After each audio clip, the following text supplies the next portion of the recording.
my heritage, radical exploration. In fact, I wish everybody had it, because I see sometimes the impact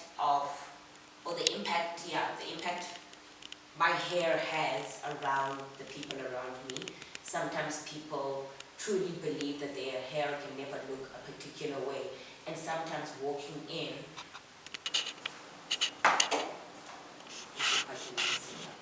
this, right? It's better than yesterday's setup. like, it feels so fresh. I just can't believe it.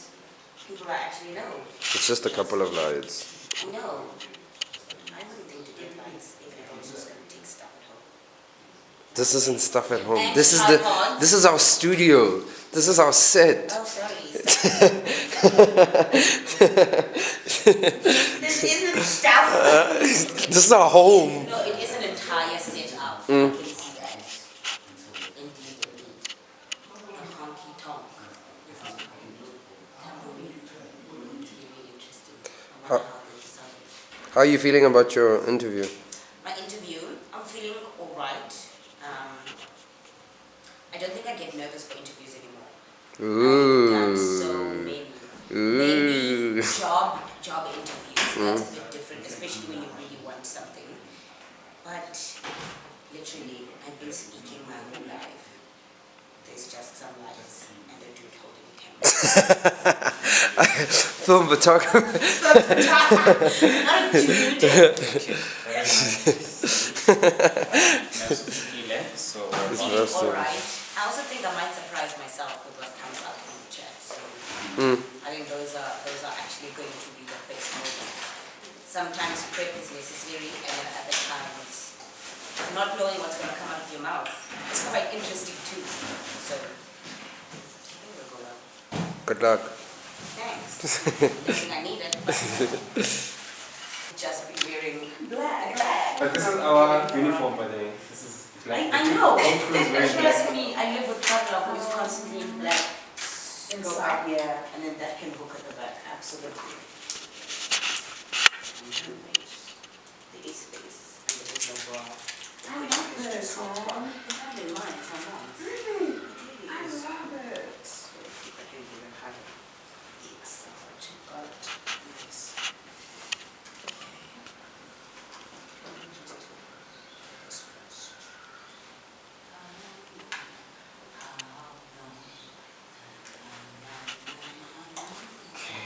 Go. Wow, you're good to go. And then you can just yes. Just make sure this is not so much.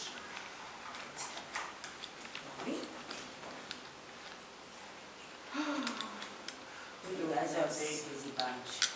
We are. Yeah. We're working too damn hard. But it will pay off. I think that's the only nice thing about working hard is It always pays it off. always does. That's true. Sometimes not even in the way that you expected it to. Naps, Yeah. you ready? I'm ready. I'm Yeah. having to remember that if I want to be able to do anything long term, I can't be tired for everything. So this week I'm just focusing on doing as little as possible within the context of busyness. Yeah. Naps, you ready? I love this one. I've already briefed the seat. Is that angle fine? Yes. Fine. Okay, can we go? I haven't started any of that. I haven't started. Is it recording? Camera 2? Camera 1 rolling, camera 2 rolling. Yeah, both are rolling. Okay, we don't need like introductions and any of that. We're just Okay. gonna go straight into it. So Nobody cares who I am. no. First is to just get into it. I've already briefed you see here.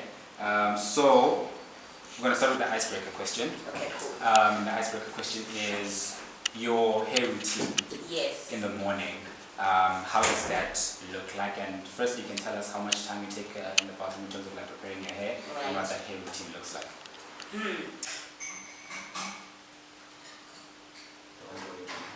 Okay. So I want to know,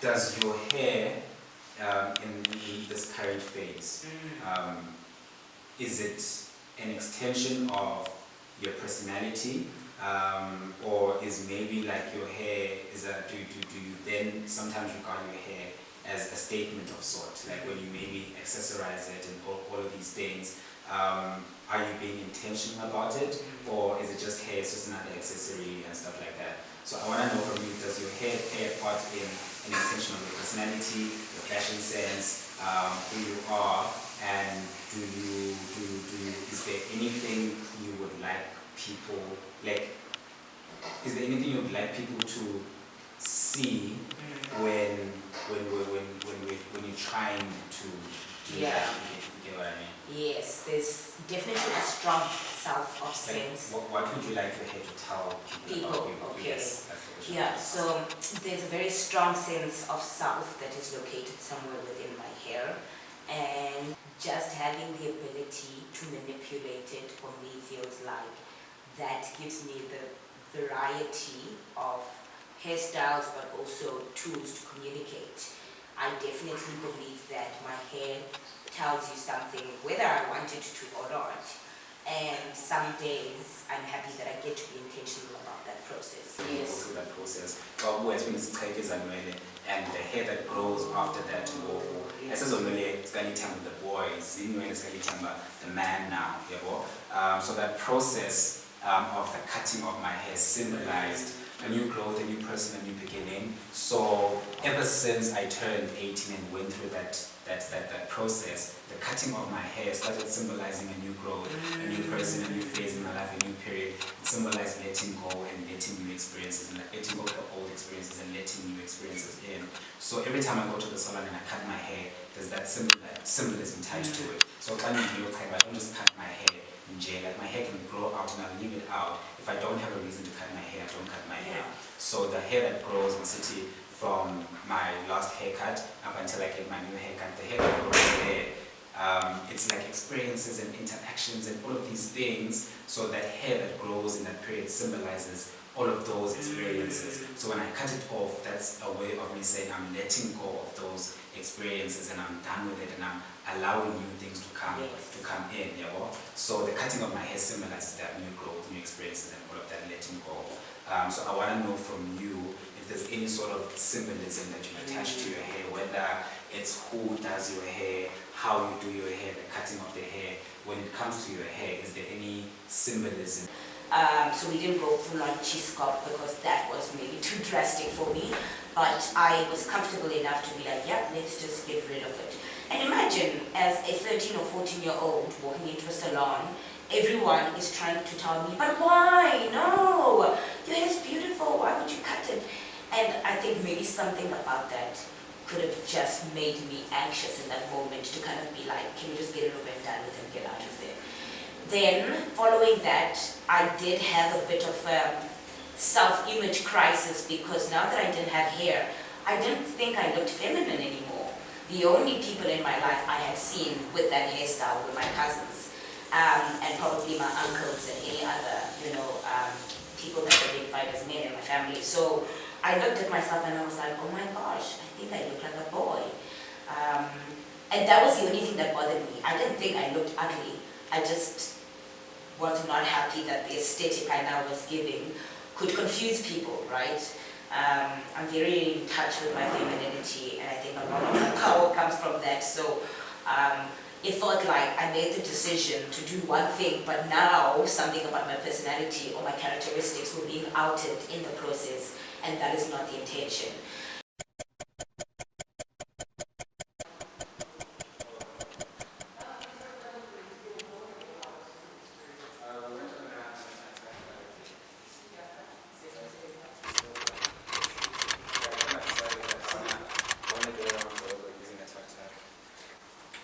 Extremely fun.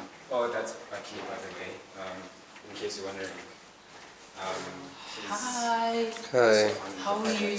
I'm okay. I'm good, thank you. I already stalked you. How are you? Stalk me is crazy. Yeah. Huh? You went to Parktown. Stalk me is crazy. How do you know that? That's crazy. That is not stalking, that is something else. Bro, I didn't even know that. Huh? You didn't know that. Don't you follow me on Instagram? Parktown. You went to Parktown, like a school. Part-time boys. That's crazy. I didn't know that. Is there Parktown boys on your profile somewhere? I don't know. Is there? I don't think so. Where? There is. Where? On his grid. Parktown boys. Yeah. I mean, I didn't know that. But yeah, so he is documenting the making of the project. So Baki meet Ziwe meet Kesaoaka. Nice to meet you. Kisa? Kesaoaka. Say it. Kesaoaka. Stone. Tswana. Oh, am I not that's so saying it right? nice. No. You're emphasizing You the sing baka. Yeah, you sing it the way I would say it, and that's how I know. That is not the right way to say it. Yeah. Actually. So, this is But yes, welcome to our humble. not so humble abode. But it isn't humble at all. A tool of expression more than I use it as a tool of control. Interesting. So my follow-up question to that would be, what would you want people, what do you want your hair to say about you to other people? If that makes sense. Okay. I don't want my hair to say anything about me to other people. I want to be allowed to have my hair just because that is the hairstyle I have. I don't want it to be a situation where it's like, oh, okay, she has faux locks and so she must smoke weed. Oh, okay, so like, you know, her hair is red, so like maybe it's because she went through a really bad breakup. You know, that sort of thing. I think a lot of the times what happens is that people use your hair to typecast you, and people assume that, okay, she has an afro out, she must be like the aggressive black girl.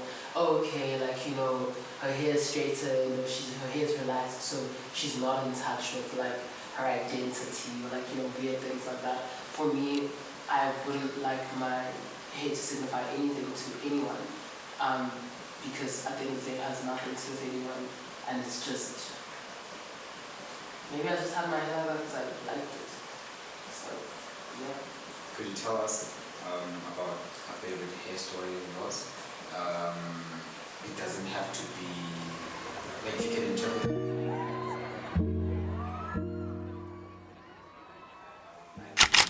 What has been your favorite hair story? Could be maybe the first time you cut your hair, maybe the first time you went to a salon and for the first time somebody got it right.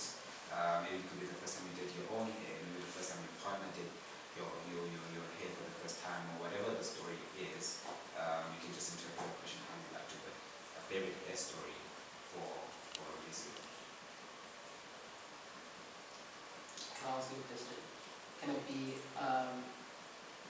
favorite hair moment? Favorite hair moment, favorite hair story. Okay. Favorite hair moment works just as. More than one or just one?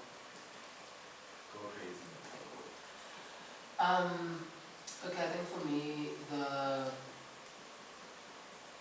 one thing that I do have, like, the moments that I like the most with my hair is when I undo my hair, the moment I undo my hair with me, and then, like, you know, spray my hair, you know, face my scalp and whatever, because Like there was just white teachers was a scholar.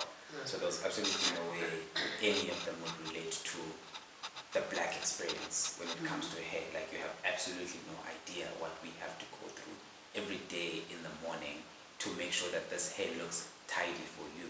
Because those rules were made by abantu who don't understand what this experience is. Because what is neat hair? You know? Because you go into these schools, they want your hair needs to be neat, but what's neat to a white person is probably different to what's neat to a black person in terms of hair.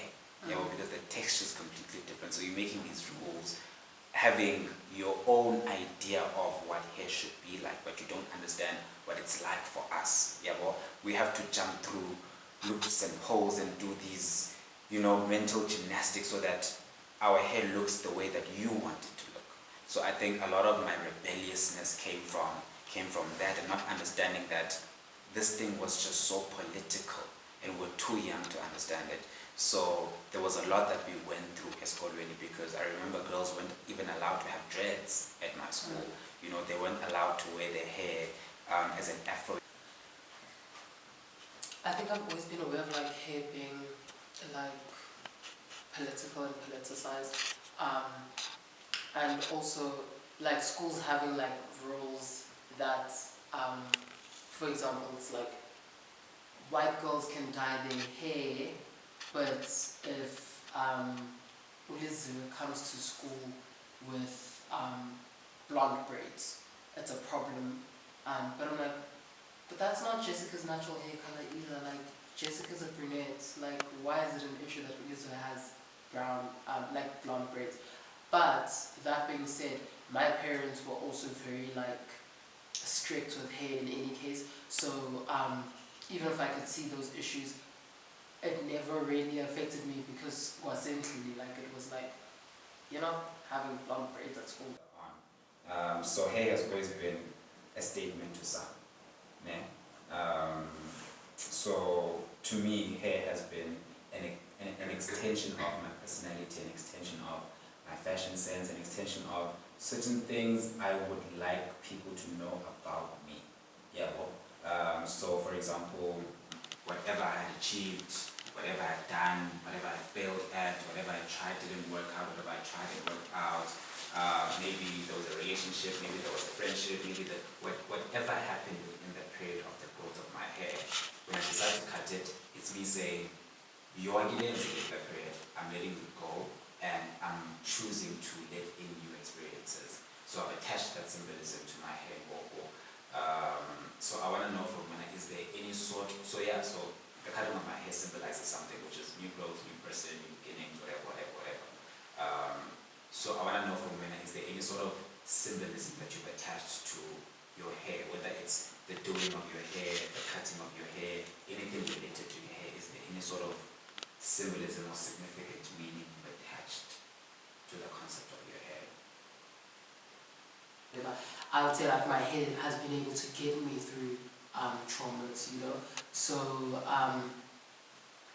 even it's like sometimes you're like, yeah, no, I'm going through it, like I am going through it. But if I do my hair, like I feel good because now it's like, yeah, you know, like I braided my hair, you know, like I had wash day and like now I'm feeling good about myself. So I don't think like I'm the type of person who would cut my hair or like just to symbolize like, you know, a new start or whatever. I think I would probably, I don't even know, just like, yeah, I just see my hair as like, my hair's been with me through all of this. Now why, when I've made it through, why am I cutting it?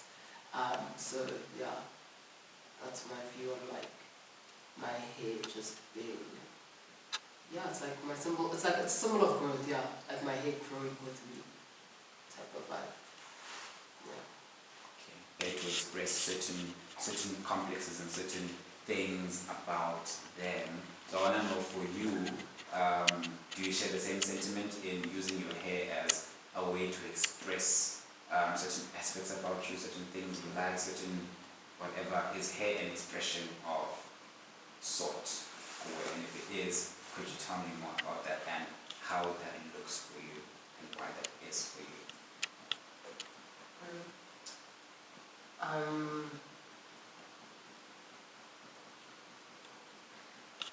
I think when I started going to school without combing like my hair and my afro, I was like, why girls are coming to school with their hair untied? I was like, grade 11 is hard. I don't have time.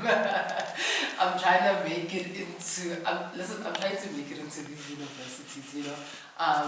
So I just started going to school with my hair uncombed. My parents were upset.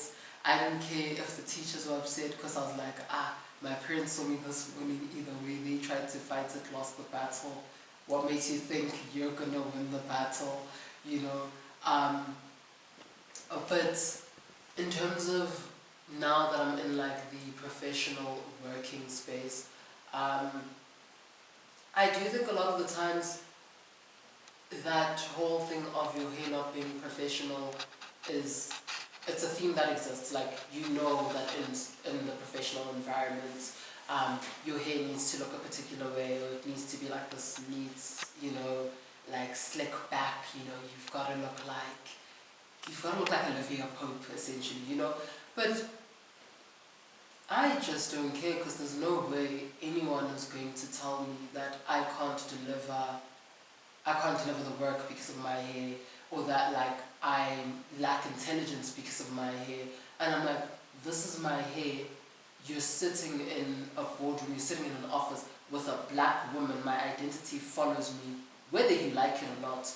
So I could have a wig in, but at the end of the day, if my natural hair upsets you, I don't think you actually respect me if I'm in a wig. You respect the wig, not me. You respect the work that is being done by the wig. Why aren't you respecting the work that is done by me? Oh, stop my camera. Appreciate it. What did you say? Love you. Love you. Sorry. Love you. Love you. Can I get mine? Okay, so we're rolling. What is your heritage? You have 2 minutes. How was your interview? That question, however, I'm not going to So give you any good. context. So great. What's your